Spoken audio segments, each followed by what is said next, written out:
سارے بازار بند تھے، ساری دکانیں بند تھی۔ مدینہ کیوں کہتے ہیں؟ مدینے کا مطلب ہے شہر۔ مدینے کا معنی جب اٹھا کے دیکھیں تو لغت میں تو مدینے کا معنی ہوتا ہے شہر، یعنی شہر تھا مدینہ۔ جو گاؤں کے لوگ ہوتے تھے، اکثر سے لوگ یہاں پر گاؤں سے بلونگ کرتے ہیں، تعلق رکھتے ہیں، جو شہر ہوتا ہے، جو مین مارکیٹ ہوتی ہے، جو دیہات کے لوگ ہوتے ہیں وہ سامان لینے آتے ہیں، جو اپنے دکانوں بیچنے کے لیے تو شہر آتے ہیں خریدنے کے تھوک بھاؤ کے لیے۔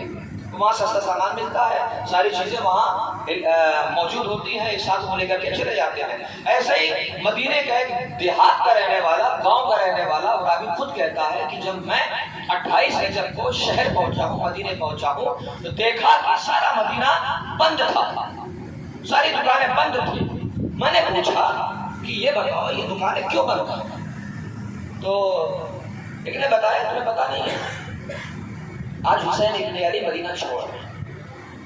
روایتی کچھ ایسی ہے کہ آپ کی آنکھوں میں آنسو بھی آئیں گے، مگر اب تو آئیں دیں گے انشاءاللہ نتیجہ بولے۔ مدینے کے سجدے سجاد کو دکھانا چاہتا ہوں آپ۔ کہتا کہ یہ دکانیں کیوں بند ہیں؟ کہا کہ تمہیں پتا نہیں ہے حسین ابن علی مدینہ چھوڑ رہے ہیں۔ کہا آقا حسین مدینہ چھوڑ رہے ہیں؟ کہا کیوں؟ کہا کہ یہ مصلحت ہے، حسین ابن علی مدینہ چھوڑ رہے ہیں، تنہا چھوڑ رہے ہیں، نہیں، ساتھ میں علی اکبر بھی ہیں، قاسم بھی ہے، مولانا محمد بھی ہے، یعنی بیٹے بھی ہیں، بھانجے بھی ہیں، بھتیجے بھی ہیں، اور ساتھ میں زینب و کلثوم بھی ہیں، مائیں اور بہنیں بھی ہیں۔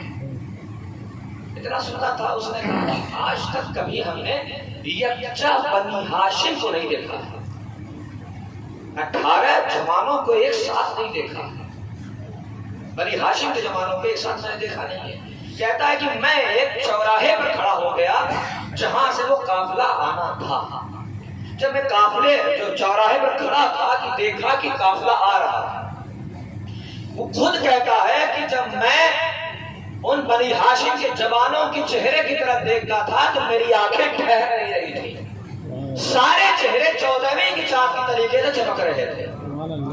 کبھی مولانا محمد کے چہرے پہ نظر پڑی تو جعفر طیار نظر آ رہا، علی اکبر کے چہرے پر نظر گئی ایسا لگ رہا تھا رسول کو دیکھ رہا، کبھی قاسم پر نظر گئی ایسا لگ رہا ہے حسن کا دیدار ہو رہا۔ پہنچ رہی ہے آپ تک کہ جب عباس پر نظر گئی ایسا لگ رہا تھا میں علی کی زیارت کر رہا ہوں۔ اس طریقے سے وہ کہتا ہے کہ میری آنکھیں ٹھہر نہیں رہی تھی، سارے چہرے 14ویں کی چاند کی طریقے سے چمک رہے تھے، میری آنکھیں ٹھہر نہیں رہی تھی۔ ایک مرتبہ کہتا میں نے دیکھا کہ 2 گھوڑے آگے سے برابر سے چل رہے ہیں، 2 گھوڑے، داہنی طرف بھی کوئی سوار ہے، بائیں طرف بھی سوار ہے۔